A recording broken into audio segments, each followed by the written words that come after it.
This is aisle 42.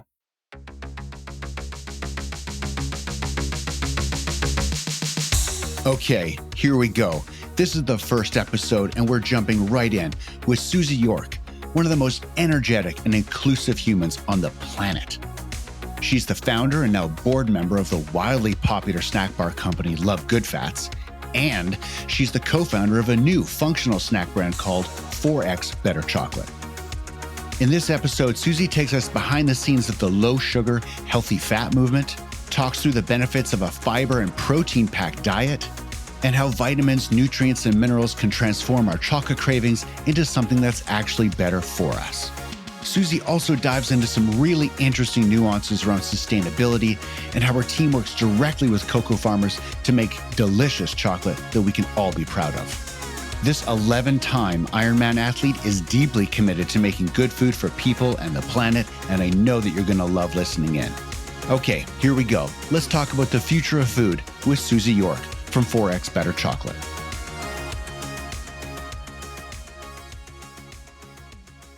Suzie, you and I have met a couple times briefly at food shows, but your legend precedes you. I think everyone in the food business talks about you like you're some sort of secret magician or whatever. However, before we dive into your products and what you make that's so good for people and the planet, I want to ask you a bit of a warm-up question.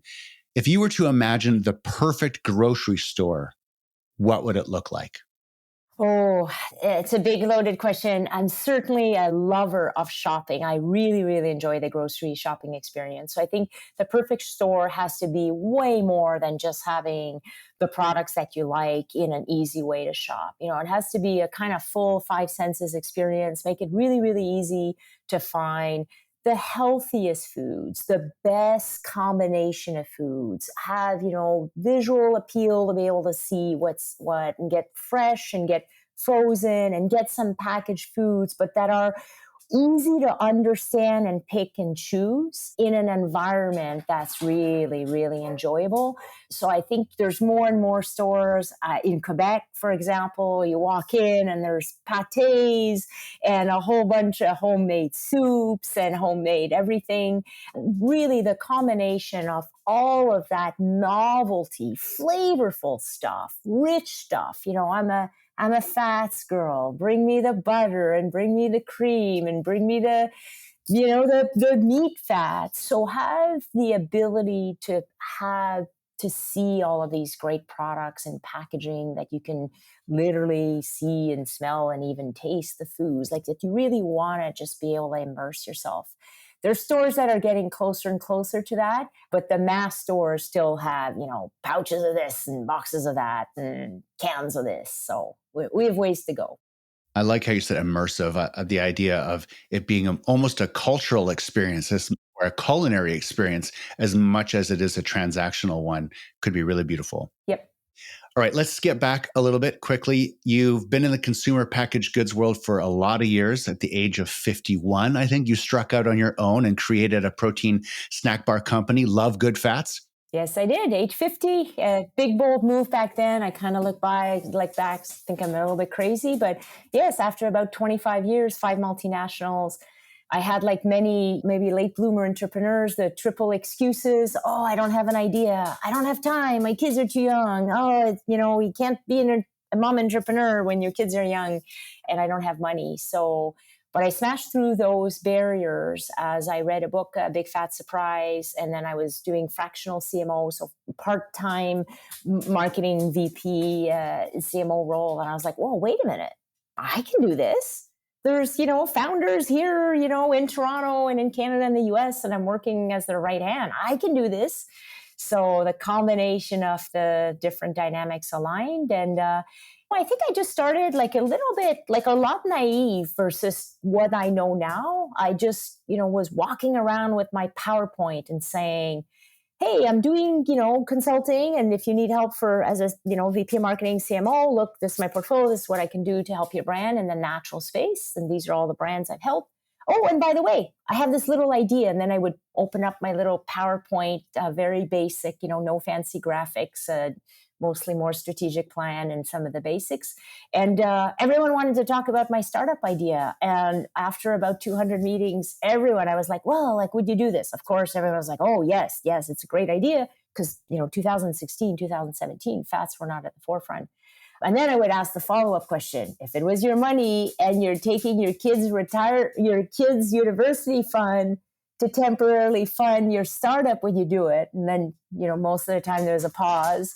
And most of the time, all but one person said yes. It's a big idea, Suzie. And back then, the entrepreneurial world was not set up the way it's set up now. Now I started Founders Helping Founders. There's a lot of incubators in the US. There's, thousands of founders versus 2016 and 17. There was a handful of little brands that kind of took off. So it was starting to be like, oh, wait, there's, a little brand Vega in Vancouver and RX Bar, and there's little brands that suddenly are taking off, but that was the exception. So I kind of launched in a time where you didn't know how painful it is to launch a brand. Now I think there's, thousands of founders across Canada and the US who are like, yikes, it's hard, it's expensive. So I kind of had the gift of being a bit naive in terms of the hardship of and the risk associated, but the brand was so good. The product was so incredible and so good. That's amazing. Let's talk about that brand quickly for a second because it ties into a really key ingredient, fats. Now, when I first saw that brand years ago, I'm like, that's bold to actually put the word fat right on it. But it's really, you help bring fat into the front of consumers' minds. I know, there's lots of inspirations that you've had for it, but just putting it into the brand name, putting it into the bar, and just saying fat is important. How key was that to connecting with consumers and solving problems? Absolutely. Fundamental. The tension that came with being the first brand in North America with the word fat, one of the few brands, there's a few that try to copy, they clean that, but not a lot of brands. A lot of brands went keto in their brand name, but not fats. The tension that came with boldly putting, love good fats, or it was Suzie's good fats at first in Canada, as the brand name was a key part of the success. I had the triple Ps, like what I teach at my Founders Helping Founders group. I had an amazing positioning between the brand name and what the brand stood for, which is ridiculously delicious, good for you, portable snacks. Number two, the product inside. Like I have dozens and dozens of videos. You can just go on Facebook on the Love Good Fats page and go to the old videos. I would literally walk into store to store. I would grab the staff that's in the bar set and I would have them taste the product. And then like half of them would be like, are you sure you want this on video? Because I might not like it, right? Because there's a lot of bars that don't taste good. So often the staff is like, I don't want to taste it. And no, okay. And then they're like, literally the eyes open up. Like it's a truffle melting, all of the fats, imagine, gets in your mouth, explosive dynamic with your taste buds and all of the richness that comes with having fat melt. You don't need sugar when you have fat. Like it's just multiplies the taste.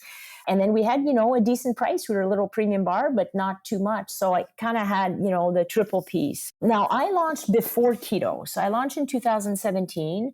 The buyer at Walmart came across my brand 4 months into it. And she said, I want to be the first brand in all of North America with PDQ. So, cardboard with a display in my stores in Canada with the word keto. So that was only 8 months after I launched. So definitely, I had the good luck of timing, which often can make or break a brand. I read Nina's book, and it's kind of cause and effect. I read Nina's book and I'm like, oh my God, I got goosebumps. I'm like, there's another marketer in North America who's going to read the book and have the exact same idea I have. So I got really nervous. I was getting off the plane and going to Natural Product Expo West. All I was doing in the show was like, oh my God, I know the secret. Who else knows it? And I'm walking the show, and there was a fat cream brand. So it was called fat something. It was creams, and it actually smelled like cow fat. Like it was, anyway. Okay. So I'm like, that's interesting. Lots of tallow, lots of ghee, lots of full fat yogurts, lots of full fat butters, full fat everything was starting in 17, 18. So the trend, like it's just cause and effect. The book came out, then all these doctors started publicizing the science that they had. All this money went into more clinicals.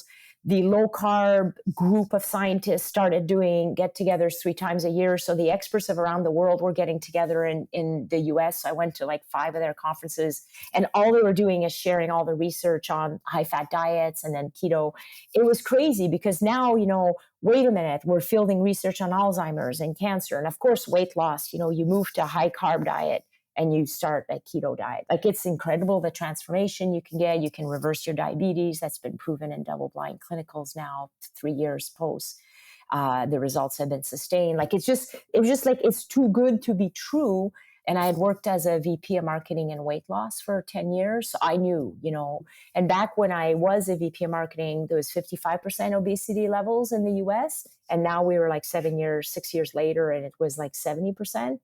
So I knew the problem was getting bigger and bigger. And then suddenly, we're allowed to eat fats again. And I was pissed off. Like, I didn't eat fats for 20 years.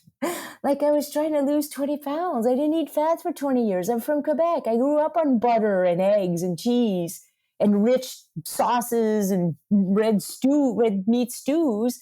And then I don't eat fat for 20 years because I'm doing Ironman. I'm trying to stay lean, oh my goodness gracious. And then I read a book and it says like, no, that was all wrong. Like, we're all misled for 40 years.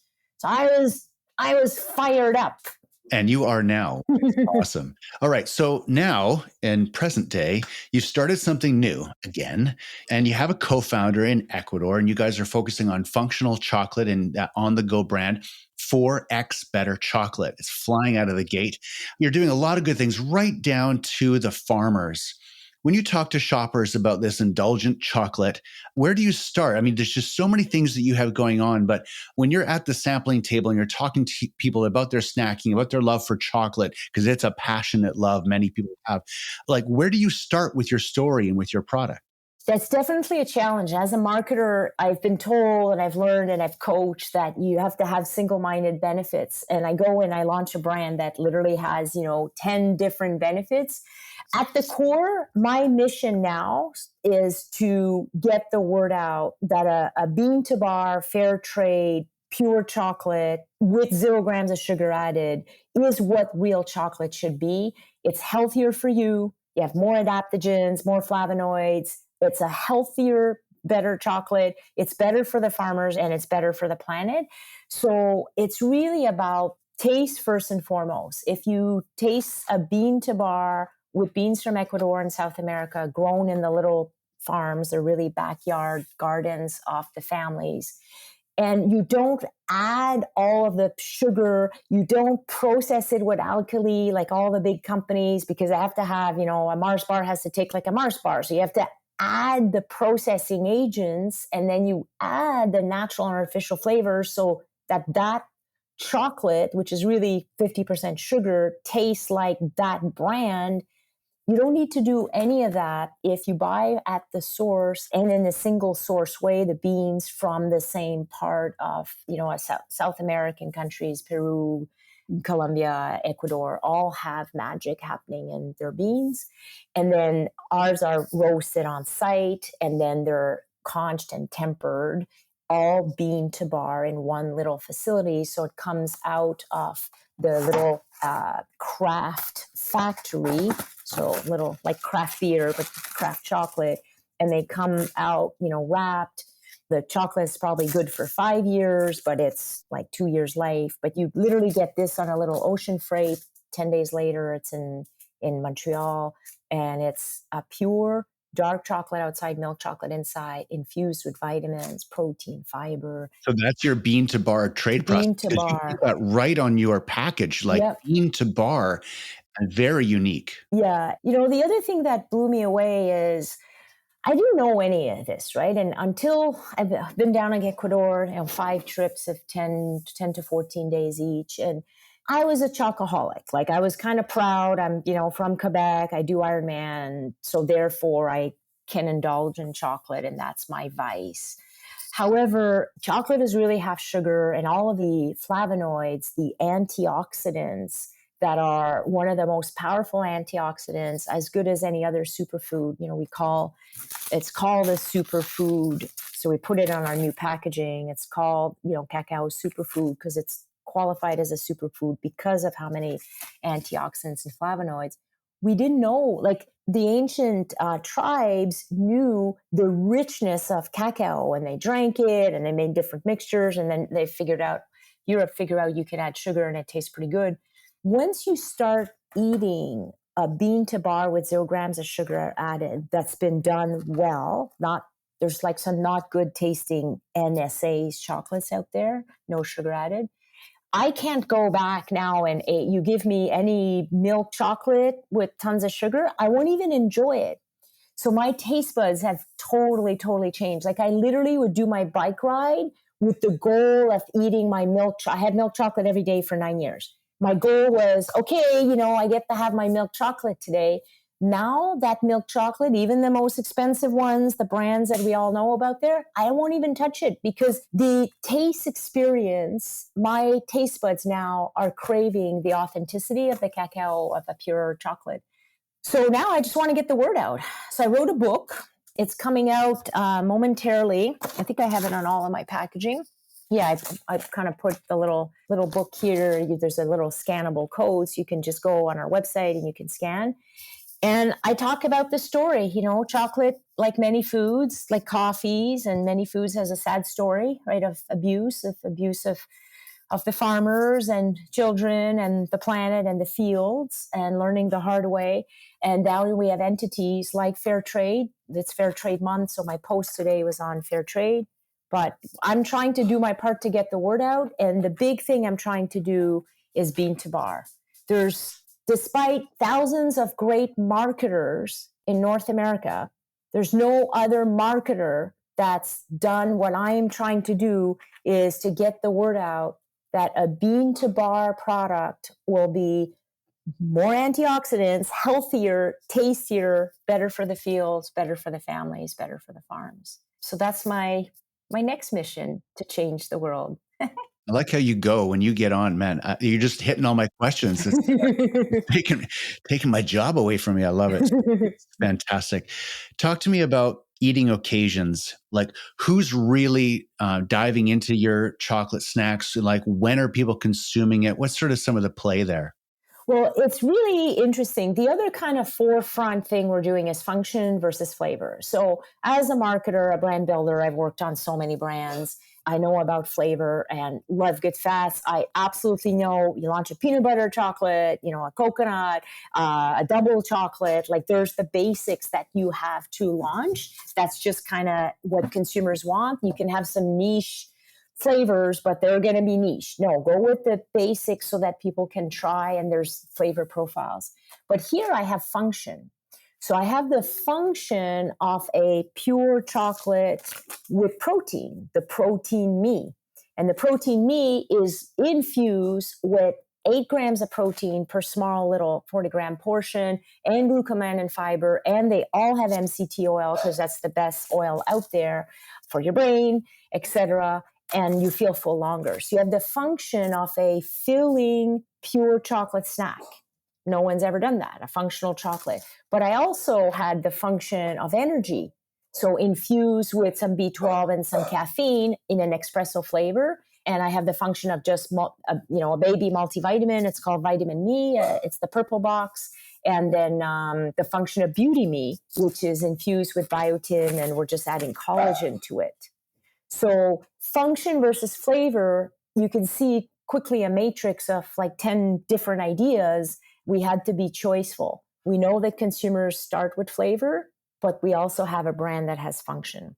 That's amazing. So your brand name, FourX Better Chocolate, is really coming to life with vitamins and supplements and protein and fiber and fatty and oil and all these things. Like, just they really layer up. It's amazing. Yep. What's been the sustainability journey for you and your team? What changes are you looking to down the road? I know focusing on the farmers and that bean to process, like that bean to bar process, that's remarkable. What other kind of things are you guys looking to lean into in the future? Very good question, Corwin. Sustainability, ECG is really, really key.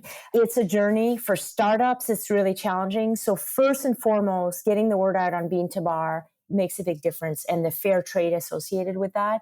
There's so much more to do. All of our packaging, we have recyclable cardboard. We have some jars that are recyclable, but we want to move to what is the high ground. This is our actual vitamins that are coming to Canada. They're in the US right now.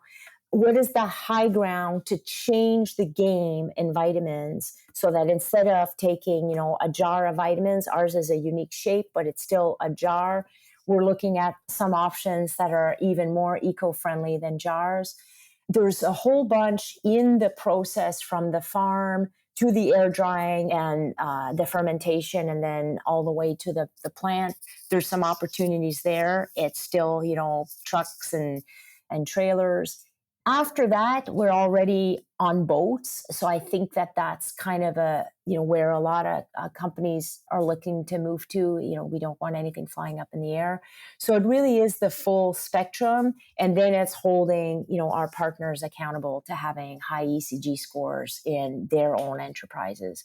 But coming back to the consumer, if we can start little steps with education on bean to bar and why it's so much better from a sustainability perspective, that is nearly 80% of the battle. But we will keep going with the last 20%. That's amazing. Oh, thank you for everything that you're doing.